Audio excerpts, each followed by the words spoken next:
my website right now and download my free course on alternate picking mastery. It contains 5 essential exercises that will take you to alternate picking mastery faster than you can imagine.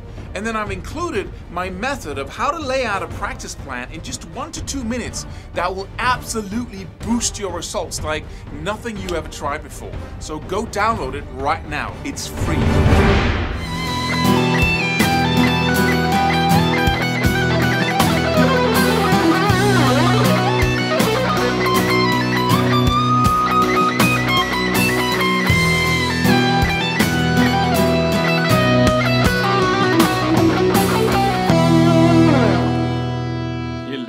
Third speed burst here, and if you haven't watched the first 2 speed bursts, then please go do so.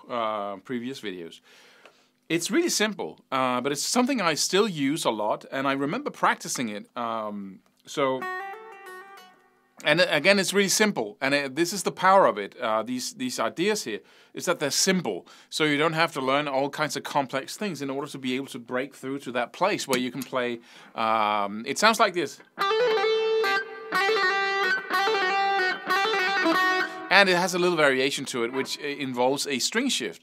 But string shifting, alternate picking string shifts, are not that hard if you don't have to play a lot of alternate picking on both sides of them. So if you just do one string shift, like, it's not that hard, really, as if you have to go, right? But, so, let's just look into it. What you basically do is we're in the key of E minor with this jam track, as before. So let's do it down here in the 7th fret, so all you acoustic players can follow along. B string. You pick the note in the 7th fret and you hammer on to the 8th and hammer on to the 10th fret and pull off again down to the 7th fret. So you basically just go up and down. And from there you hammer on in the 8th fret again and pull off down to the 7th. So you have that little curl there in the end, right?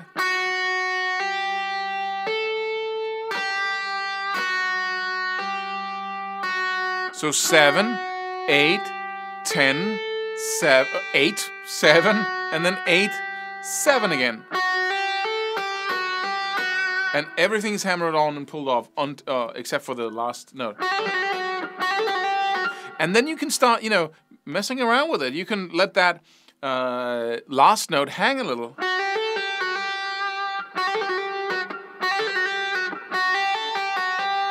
Right? Or you can go,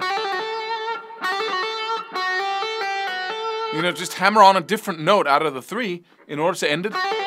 So I go,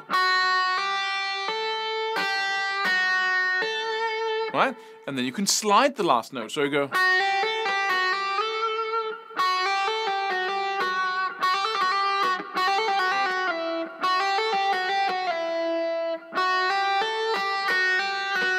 or slide it up. Right?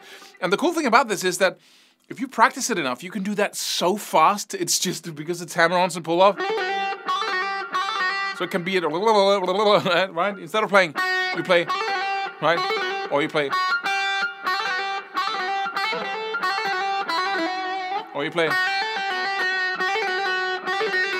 right? So let's add, and then you can slide up. I slide it down to the 5th fret, or slide it up. Or slide up to the 12th fret with the 1st finger once you hit that again.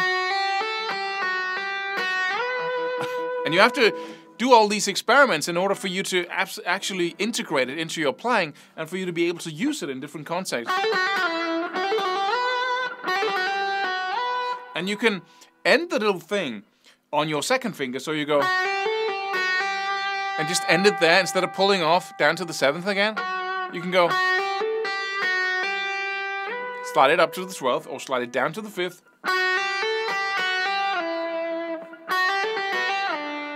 Down to the 3rd. Up to the 15th.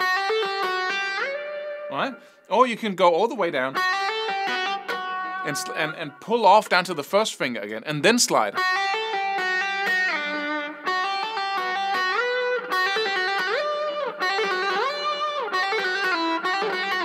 Right? And it's important that you do these things because it really benefits you when you're trying to create unique little phrases and melodic ideas. A little variation to this is to go...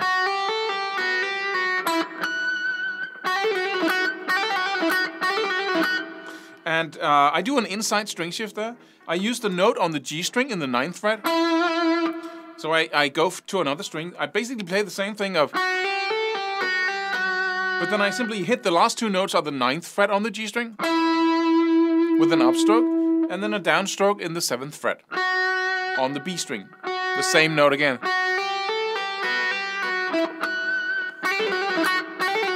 And the reason why I use an inside string shift is so I can do a pinch harmonic on the last note.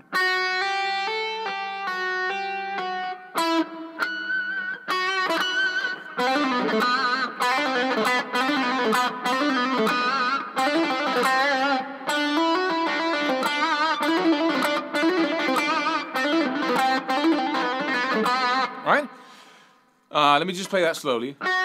7, 8, 10, pull off down to 8, down to 7, hammer on in the 8th again, pull off down to 7th, then hit the 9th fret on the G string with an upstroke, and then hit the 7th fret on the B string with a downstroke. Right? And you can do that all over the place, and you should practice.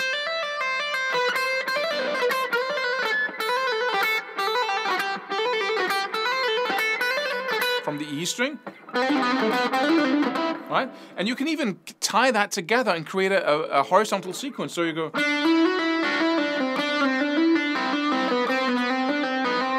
but it's at a time because it's an odd number of notes.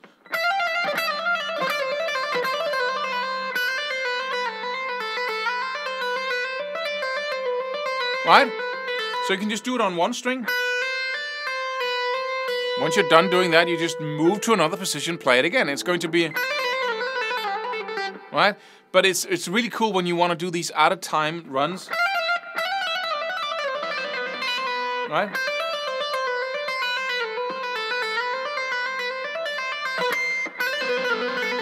And then you can combine it with the little string shift.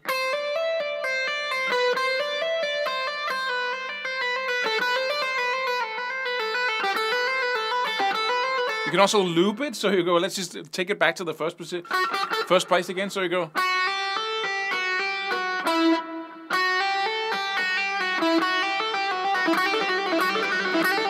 But that's a little bit harder because now you have to develop the rhythm of going, use the metronome. Let me just...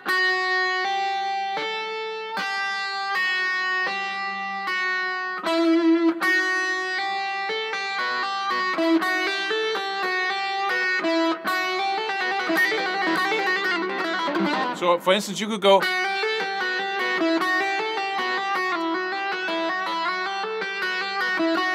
Right? So first I go... And then I go...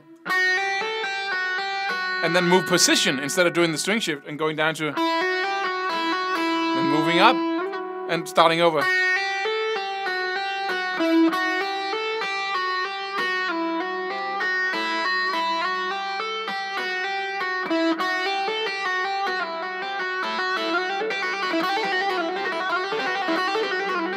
Right? I hope you get me here. And the cool thing about this process is that you keep using the same little idea, moving it back and forth horizontal, practicing ending it, going, ending, beginning, moving it back and forth. Do as much as you can with it. Exploit it. Use it to its fullest capacity. Right? That's how to develop that freedom where you can keep playing. So let's try and fool around with it with some music in the background and some more distortion and have some fun here. See if we can... Whoa, got the compressor on.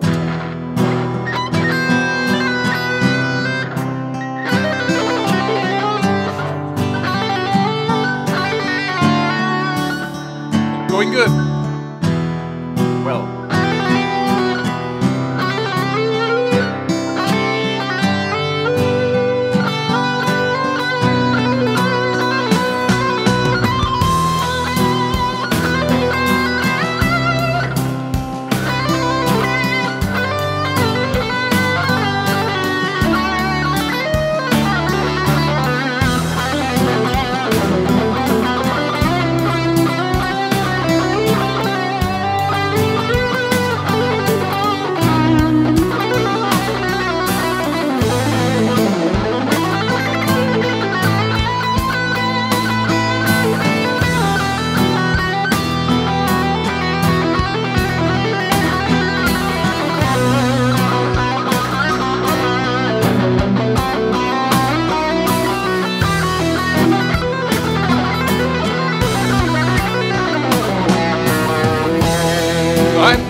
of course, that's the next step. Putting on a jam track, having fun developing lines with it, with these little bursts of notes that end, right? But now let me try and use all ideas that we talked about.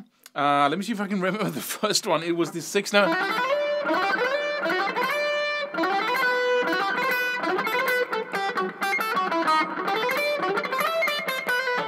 And then we had the second one, which was...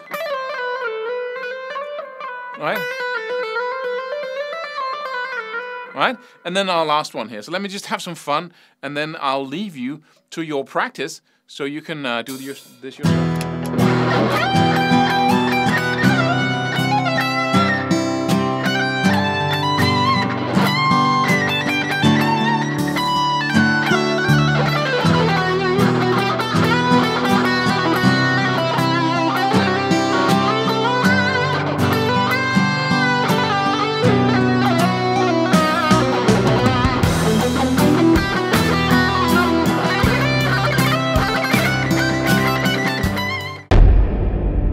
Subscribe for more free videos. Do it. Do it now. Do it.